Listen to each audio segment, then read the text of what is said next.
Movimento uniformemente variado, parte 2. Dando continuidade, vamos partir aqui de um exemplo.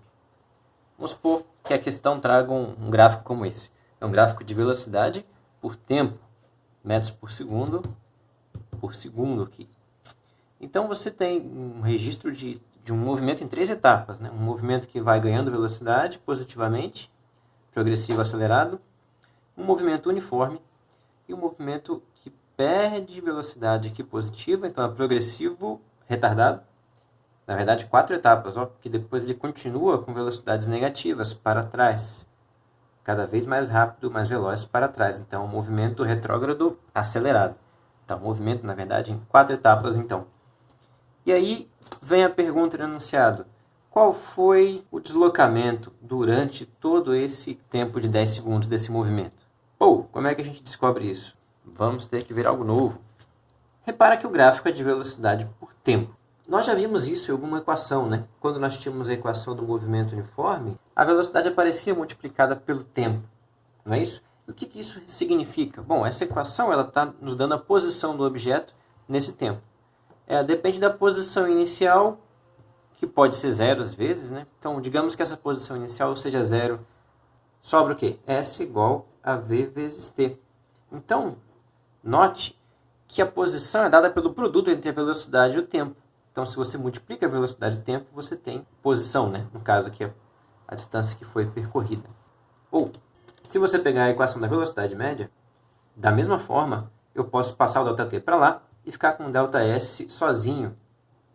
Invertir aqui, tá? Veja que aqui também, se você multiplica a velocidade pelo tempo, por um intervalo de tempo, você vai obter o deslocamento.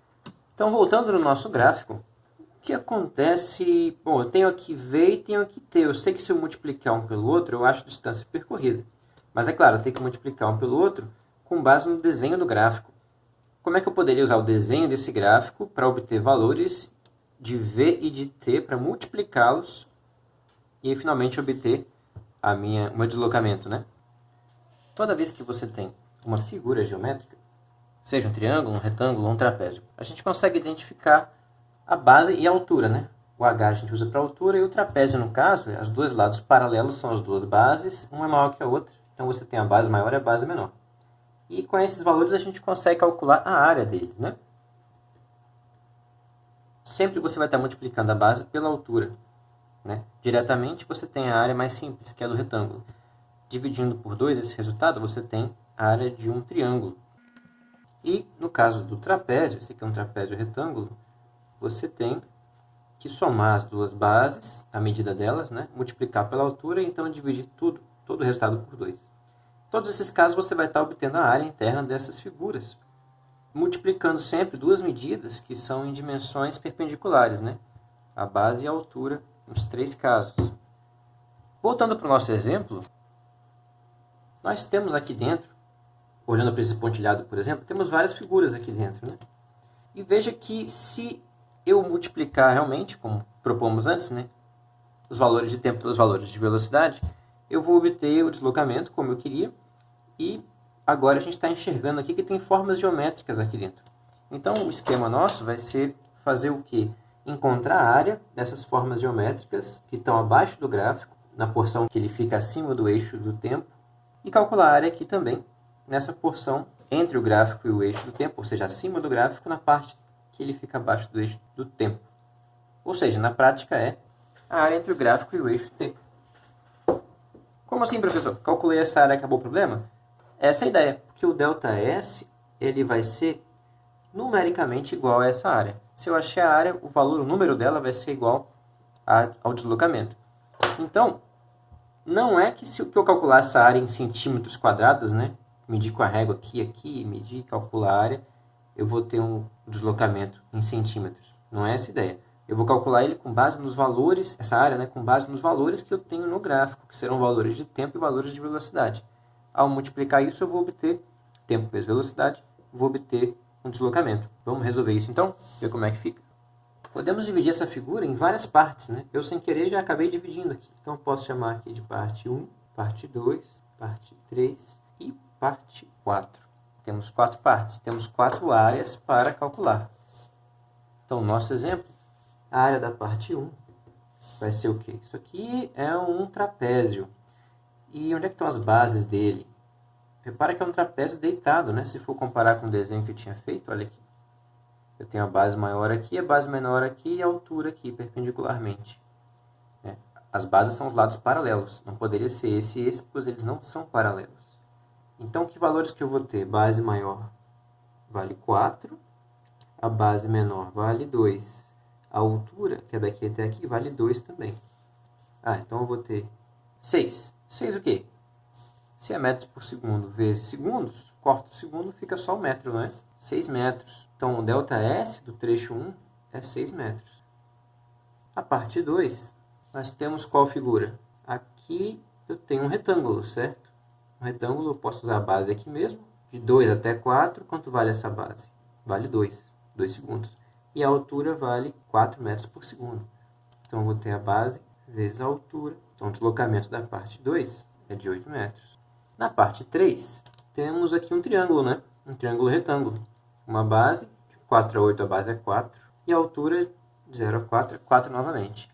Então, temos base vezes a altura, tudo sobre 2. Então, o deslocamento no trecho 3, 8 metros.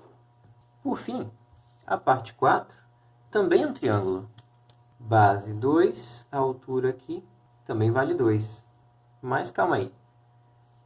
Se eu considerar apenas como sendo um triângulo, eu faço 2 vezes 2, divido por 2 e encontro essa área. Okay? Porém, no nosso caso, nós temos o objetivo de encontrar o deslocamento. E aí, nesse caso aqui, a velocidade é negativa. Então, a gente pode simplesmente fazer a conta e colocar um sinal negativo no final, porque se a velocidade é negativa, o deslocamento certamente também será. Ou podemos colocar direto aqui, se o valor aqui é menos 2, podemos colocar menos 2 logo aqui na equação. Os matemáticos não vão gostar da gente calcular uma área negativa, porque isso não vai ter significado matemático, mas o nosso exercício tem significado físico aqui, né? Fica aí a sua opção, sua escolha. Opa, tem coisa errada aqui. A área 4, na verdade, é a área de um triângulo. Então tem que dividir por 2. Essa área vai dar menos 2 metros. Então o deslocamento total vai ser a soma disso tudo, inclusive levando em conta esse cara como negativo, né? O deslocamento total, então, vai ser 16 metros. Equação horária da posição do MUV. Para que serve a equação horária da posição do MUV? Suponha que você tenha esse tipo de problema. Desenhe o gráfico da posição de um móvel que parta da posição 4 metros, com velocidade menos 8 metros por segundo, acelerando positivamente com 4 metros por segundo ao quadrado. Pum! E agora? Né? Peraí, ele quer um gráfico da posição. A gente lembra que para fazer gráfico a gente precisa de uma equação, né? A equação daquela função. Então, nesse caso aqui, a gente precisa descobrir como é que se encontra a função da posição do móvel. Para a gente montar uma função para esse cara e fazer o gráfico em cima dela. Confuso? Lembra que a gente já fez isso no vídeo anterior para a velocidade. Agora a gente quer fazer para a posição. Como é que a gente descobre, então, a função da posição? Pega um movimento qualquer, genérico, só para a gente descobrir como é que se monta essa equação. Vou colocar alguns eixos aqui. Pronto. Dado esse movimento, aqui é um gráfico de velocidade, como nós já vimos da outra vez. Suponha aqui, então, que a gente tenha o eixo da velocidade, o eixo do tempo. Aqui é um instante de tempo t qualquer, aqui é o zero, né? Aqui a gente tem esse eixo, a velocidade, no instante zero, então a velocidade inicial. E aqui, se essa velocidade vai crescendo, segundo a equação horária da velocidade, daqui para cá a velocidade vai ter aumentado quanto? Bom, eu tinha V0, agora eu tenho V0 mais alguma coisa. Mais o quê? Tem que ser A vezes T. Então, esse trecho todo aqui vale V0, que já estava aqui, mais esse pedacinho, que é A vezes T. Ok? Como acabamos de ver, nós podemos encontrar o deslocamento, o ΔS, calculando a área debaixo desse gráfico, certo? Então, daqui vai sair o nosso ΔS. Mas isso aqui é o quê? Isso é um trapézio, né? Com base menor, base maior e altura. Então essa área vai ser a área de um trapézio. Vamos colocar aqui. A área do trapézio. Quais valores são esses? Base maior, V0 mais AT.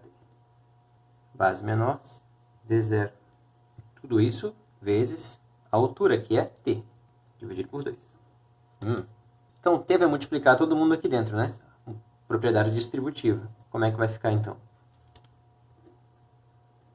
Tá ficando feio isso, hein? Mas ele vai resolver, ó. V0 vezes T aparece duas vezes, a gente pode juntar.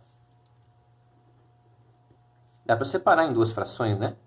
Porque aí a gente vai poder cortar esse 2. Reorganizando. Aqui a fração, eu resolvi colocar o meio na frente, só para ficar na forma mais usual. Então o deslocamento é dado por essa expressão, mas ainda não é a função da posição que a gente queria. O que a gente pode fazer com esse ΔS é partir ele, ou melhor, abrir ele. Posição final menos posição inicial. E agora, passando o S0 para o outro lado, finalmente chegamos à equação horária da posição no movimento uniformemente variado. Esse caminho aqui é a dedução dessa equação. Né? Não se preocupe em decorar isso aqui não. Pra ser sincero, eu não lembrava como é que fazia isso não, tive que olhar no livro. Mas o que nos importa aqui é utilizar essa equação. Só quis mostrar que ela não vem do nada, ela vem do que a gente acabou de ver, da área de baixo do gráfico. Ok? Então veja, a posição do móvel em movimento uniformemente variado, ela depende de onde o móvel estava no início, posição inicial. Depende da velocidade que ele tinha no início, vezes o tempo que passou, e depende também da aceleração desse móvel, vezes o tempo que passou, porém, ao quadrado. Isso tudo dividido por 2. Então, até aqui, veja se não é a mesma equação do movimento uniforme. Né? S igual a S0 mais V vezes T. O V agora é V inicial porque a velocidade muda, então temos que especificar quando é inicial e quando não é. Em seguida, vai surgir aqui um termo que inclui a aceleração, porque a aceleração é algo novo para a gente.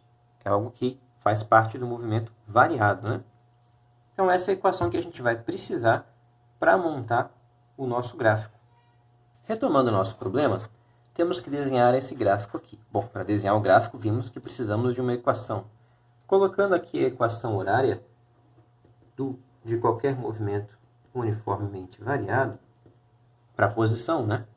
Temos agora que construir essa equação para esse movimento. Temos alguns valores-chave aqui no enunciado e temos que ver como encaixá-los na nossa equação. Veja, desenho gráfico da posição de móvel que parte da posição 4 metros. Se ele partiu dessa posição, podemos dizer que é essa posição inicial. Além disso, ele partiu com velocidade de menos 8 metros por segundo. Se partiu com essa velocidade, ela é a velocidade inicial, acelerando positivamente com 4 metros por segundo ao quadrado. Então, identificamos posição inicial, velocidade inicial e aceleração. Substituindo essas coisas nessa equação, como vai ficar? Repara que o menos 8 eu incluí aqui com parênteses, para evitar confusão. E a metade aqui eu já incluí debaixo do 4, como uma fração também. Então, simplificando aqui, para não ficar com esse monte de sinais, um monte de números sobrando, essa é a nossa equação. Agora podemos fazer o gráfico. Para montar esse gráfico, a primeira coisa que a gente vai precisar é de valores. Valores de quê? Valores de posição e valores de tempo. Então podemos construir uma tabela para poder calcular esses valores e preencher. Por aí vai, né? Você pode calcular quantos pontos você quiser. Coloquei vários aqui, porque a gente não sabe qual é a forma desse gráfico ainda, né? Será que vai dar uma reta? Não sei. Quando é uma reta, 2 pontos bastam. 3 ou 4 você se garante, né, que você não errou nenhuma conta. Agora, um gráfico que a gente não conhece, quanto mais pontos, melhor, para poder fazer um ligue os pontos, né, e a forma do gráfico aparecer. E a gente tem que calcular, então, vários pontos aqui. Você pode usar, escolher qualquer momento que você quiser, qualquer valor para ter. Então, você pode fazer o mais simples, né? Parte do zero e vai seguindo. Vamos fazer essas contas aqui.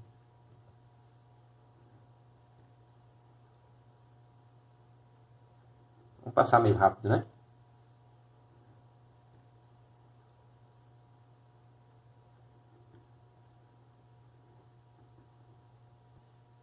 Vou colocar mais um.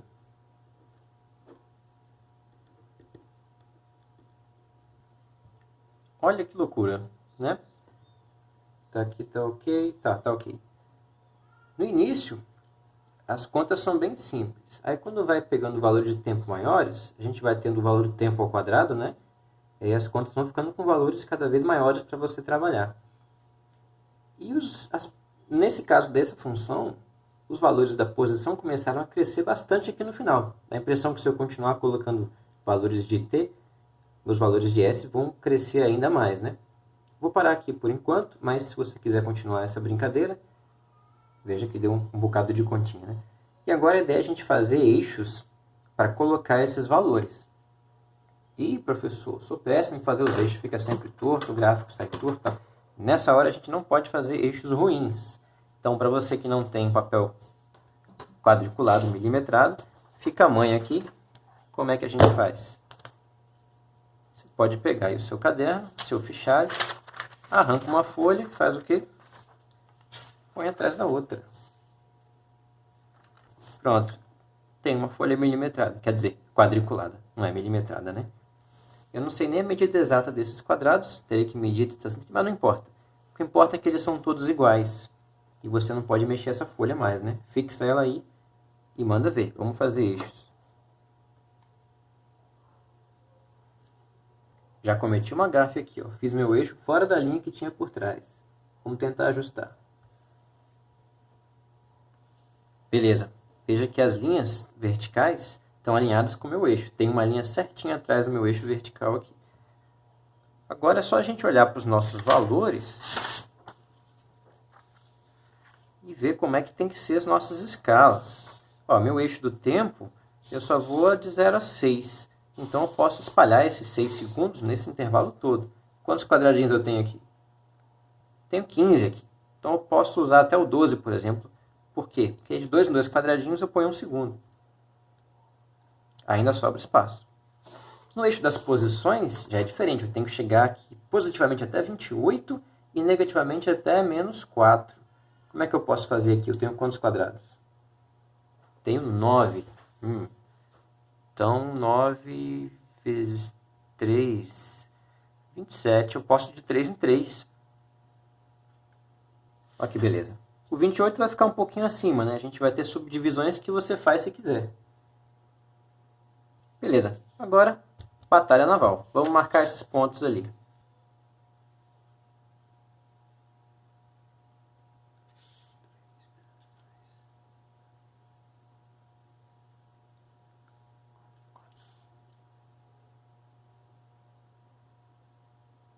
Ok, marcados os pontos. O que nós temos aqui? Será que dá uma reta em algum lugar? Sem chance de eu marcar todos esses pontos numa reta, né? Então, o que isso está me sugerindo? Está vindo para cá e depois para cá. Isso tem um formato tipo uma cuia nesse caso, né? A gente vai chamar essa curva de parábola. E aí é mão livre. Você vai ter que se virar para juntar esses pontos, sem juntar em linhas retas, mas procura fazer a curva de maneira que você pegue todos eles. Provavelmente eu vou errar a caneta, mas a gente tenta, né? Aí, que beleza de gráfico. Então, os gráficos de posição do movimento uniformemente variado, eles vão ter formato de parábola. Olha só, começamos com velocidade negativa, começamos indo para trás, né? Em direção a posições negativas. No gráfico isso fica para baixo. Chegou um momento que a gente parou. Então a posição parou de descer, de ir para trás, melhor dizendo, e dali para frente ela começa a ganhar valores positivamente. A velocidade fica positiva. E vai avançando, e a cada segundo que passa, a distância percorrida cresce. Olha a diferença daqui para cá. Então você vai aumentando a distância percorrida, porque você está ficando cada vez mais veloz, não é isso? Isso é um movimento, então, acelerado. Retardado aqui e acelerado aqui. Retrógrado aqui, porque está indo para direções negativas, posições negativas, e progressivo aqui, porque está indo em direção a posições positivas. Okay? Esse é o gráfico do nosso probleminha. Há situações que aquela equação, ou nenhuma das que a gente viu até agora, vai nos dar uma resposta satisfatória. Eu vou escrever aqui uma melhor, uma situação, e a gente vai ver como é que a gente vai sair dela. Certo automóvel, em fase de testes, consegue frear com aceleração de módulo 5 metros por segundo ao quadrado. Módulo é o valor, né? De valor 5 metros por segundo ao quadrado, mas ele pode ser negativo, dependendo da direção, do sentido dessa frenagem. A qual distância o motorista precisa acionar os freios para garantir que não vá atropelar um objeto imóvel, caso esteja com velocidade de 36 km por hora, com velocidade inicial de 72 km por hora e com velocidade inicial de 108 km por hora. Vamos desenhar? Perdoe a falta de habilidades artísticas. O cidadão está aqui parado com as mãos no bolso, finge aqui, né, que são mãos no bolso, não dá para ver bolso, enfim, assoviando, tranquilo. E aí vem um cara com uma dessas velocidades aqui. E a ideia é que ele vai frear. Opa, morreu. Ele vai frear e ele quer parar o carro antes de atingir essa pessoa. É claro que o ideal é que ele freie muito antes, mas em última instância, qual é a distância mínima que ele precisa ter, de forma que se ele pisar fundo no freio, com freio ABS, né, de preferência, ele vai conseguir parar sem atingir o alvo. Alvo não, né? Sem atingir a vítima, aqui no caso. Bom, a gente vai ter aqui alguns valores. Esse cara vai estar vindo com uma velocidade, ele quer chegar aqui com uma velocidade diferente da inicial, então vou chamar isso de velocidade inicial. Ele quer chegar aqui parado, na verdade, né? A uma posição antes aqui da pessoa. E a gente quer saber quanto vale essa distância aqui, de forma que acelerando, né? Freando, no caso, com uma aceleração contrária a esse referencial, ele pare a tempo, né? Antes de bater. Então, nossas equações têm um problema, porque elas todas precisam de tempo. E repara que a gente não falou em tempo em momento nenhum. Ninguém falou em quantidade de tempo, em segundos, em intervalo de tempo aqui. Então, as nossas equações não dão conta disso aqui. A gente pode ficar quebrando cabeça fazendo conta aqui. Mas tem uma equação que é a equação de Torricelli, assim que ela é conhecida, que ela nasce, eu não vou fazer a conta aqui, mas tem na página 45 do livro. Ela nasce da substituição do tempo da função horária da velocidade dentro da função horária da posição. Você vai fazer uma mágica aí, brincando. Vai fazer um algebrismo, como a gente fala, brincar com essas variáveis e vai obter a tal equação de Torricelli, que é assim. Então, olha para a cara dela. Você tem aqui a velocidade, que é a velocidade final, no caso. Você tem a velocidade inicial. Você tem um 2 aqui. Tem a aceleração. E tem o ΔS, que é o que a gente quer, não é isso? Nesse problema aqui, né? As 3 vezes. Então vai resolver o nosso problema. O tempo não aparece na equação de Torricelli. Por isso que ela é muito falada em vários problemas, vários exercícios, videoaulas, você vai ver Torricelli. Porque ela resolve problemas que as outras não dão conta facilmente. Você tem que eliminar o tempo. E é isso que a dedução dela faz. É tirar o tempo da conta. Então, voltando, temos alguns valores aqui em km por hora de velocidade e temos a aceleração em metros por segundo. Problema. Mas nós já vimos que converter isso aqui para metro por segundo, basta você dividir por 3,6, não é? O professor foi legal, botou valores fáceis de dividir. Beleza? 10 metros por segundo, 20 metros por segundo e 30 metros por segundo. Vamos ver como é que fica essa conta aqui? Letra A. Nesse caso, a gente quer que a velocidade final seja 0. Na letra A, a velocidade inicial é 10 metros por segundo. E a aceleração é o valor dado no enunciado, 5 metros por segundo ao quadrado. Só que ela é para o sentido oposto ao movimento, à velocidade inicial, ao referencial. Então, vamos colocar aqui um sinal negativo. Como é que vai ficar, então, essa equação? V0 ao quadrado igual a velocidade inicial ao quadrado mais 2 vezes A, que é menos 5 vezes ΔS, que é o que a gente quer. Bom, 0, 10 ao quadrado é 100. 2 vezes menos 5 é menos 10. Posso passar o 100 para lá. Fica menos 100. O menos 10 ΔS, eu posso trazer esse menos 10 dividindo aqui. Ou seja, o ΔS é 10 metros. Negativo com negativo na divisão, você tem um resultado positivo, né? Então se eu tiver com velocidade de 36 km por hora e pisar fundo no freio, basta 10 metros para que esse carro consiga, né? Tá vindo devagar, ele freia, em 10 metros ele consegue parar. E se tivesse com o dobro dessa velocidade, 20 metros por segundo? Será que 20 metros seriam suficientes para ele frear? Então agora temos V0, 20 metros por segundo. Vamos parar. E a aceleração é a mesma.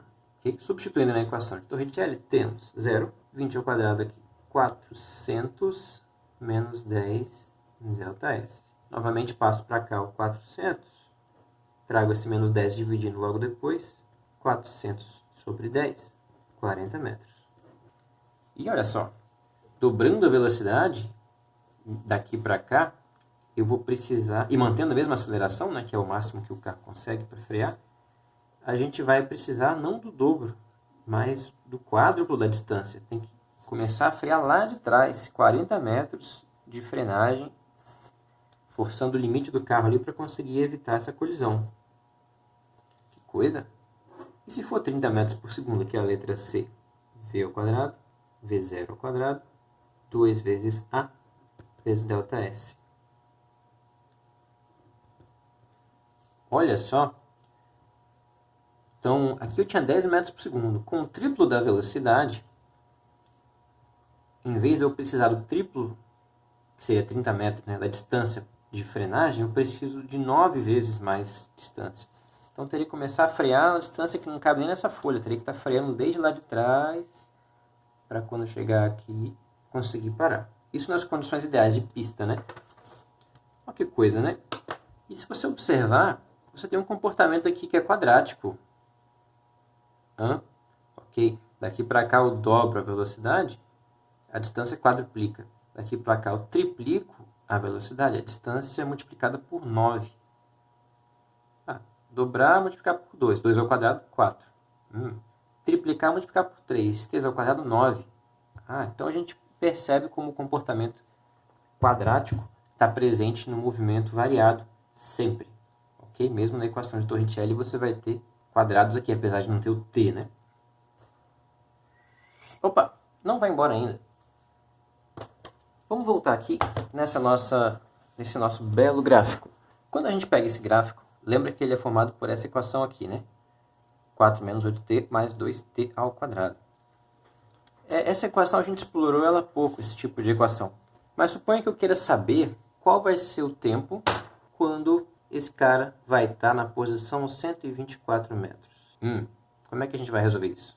É só pegar a posição 124 metros, jogar aqui e resolver para encontrar o t, né? Vamos fazer isso? Ok, está montado. Primeiro vamos substituir lá o 124 e ver o que acontece. Bom, queremos encontrar o valor de t, né? E agora? Você pode tentar isolar esse t à vontade, você não vai conseguir chegar a um t igual a alguma coisa. Porque essa é uma equação que tem t ao quadrado, além do t normal, né? Como é que a gente chama esse tipo de equação?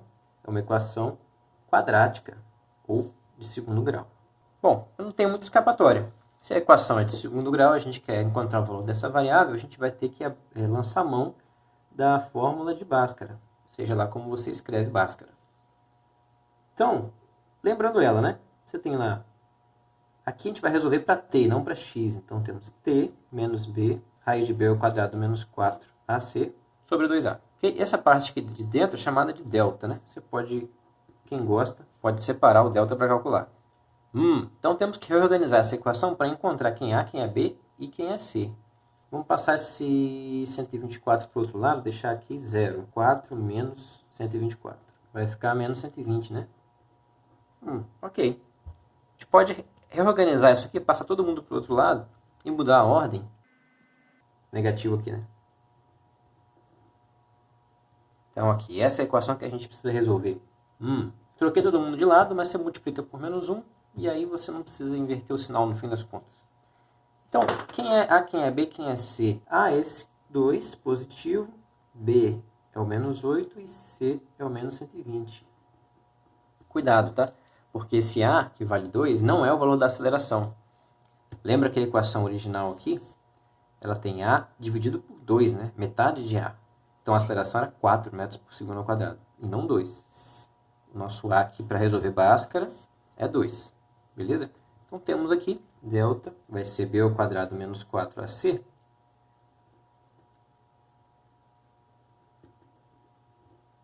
Delta será 24. Voltando para a equação de Bhaskara, menos b mais ou menos raiz de delta sobre 2a, mais ou menos raiz de 1024 sobre 2a, que é 2. Então, t vai ser... Raiz de 1024 você pode fatorar, você vai ver que 1024 é 2 elevado a 10. Né? Raiz de 2 elevado a 10 é 2 elevado a quinta, 32. Ok, então como a gente já sabe, a equação do segundo grau nos apresenta duas possibilidades de resposta. 8 mais 32 sobre 4 e 8 menos 32 sobre 4. Vamos ver as duas. Aqui dá 40 sobre 4, 10 segundos. Beleza, e aqui ficamos com menos 24 sobre 4, menos 6 segundos. Então, veja, temos dois tempos como resposta. Um instante de tempo 10 segundos e um instante de tempo menos 6 segundos. O que tem de especial esses instantes de tempo? São os instantes nos quais a posição vale 124 metros. Mas deu um instante de tempo negativo. O que isso quer dizer para a gente? Vamos voltar no gráfico um instante. O gráfico é esse aqui. O nosso tempo no gráfico, a gente começou a desenhar o gráfico a partir do tempo zero. O tempo zero nos problemas, geralmente, é quando você começa a marcar o tempo, quando você começa a observar o fenômeno, aquela situação, aquele movimento. Logo, a gente nunca se preocupa, ou geralmente nos problemas não se preocupa com o que ocorreu antes do instante zero de tempo. É tipo você se preocupar na corrida com os segundos desde antes de você dar o tiro de largada. O que as pessoas estavam fazendo antes? Para a corrida não importa muito o que elas estavam fazendo antes. Para o movimento não importa, porque o movimento nem tinha começado, né? Então, a gente, nos problemas de física, geralmente, a não ser que o enunciado dê a entender algo diferente, geralmente a gente vai desprezar o tempo negativo. Não estava analisando esse tempo antes do instante zero. Logo, a gente aceita como única resposta, nesse caso, a resposta t igual a 10 segundos. Não desenhamos o gráfico até lá, mas então a gente sabe que se fosse marcar o pontinho do instante 10 segundos, ele estaria lá em 124. Acho que nem cabe na minha mesa aqui esse valor. Beleza? Então, quando a gente precisa encontrar um instante de tempo, vai ter que apelar para a resolução de uma equação de segundo grau utilizando o Bhaskara. Não tenho medo do Bhaskara. O Bhaskara é legal. Se não fosse por ele, ia ser mais difícil resolver essas equações. Beleza? Então, um abraço a todos. Vamos nessa e andem devagar, porque quanto mais rápido, mais longe você precisa começar a frear para não acertar as coisas. Valeu!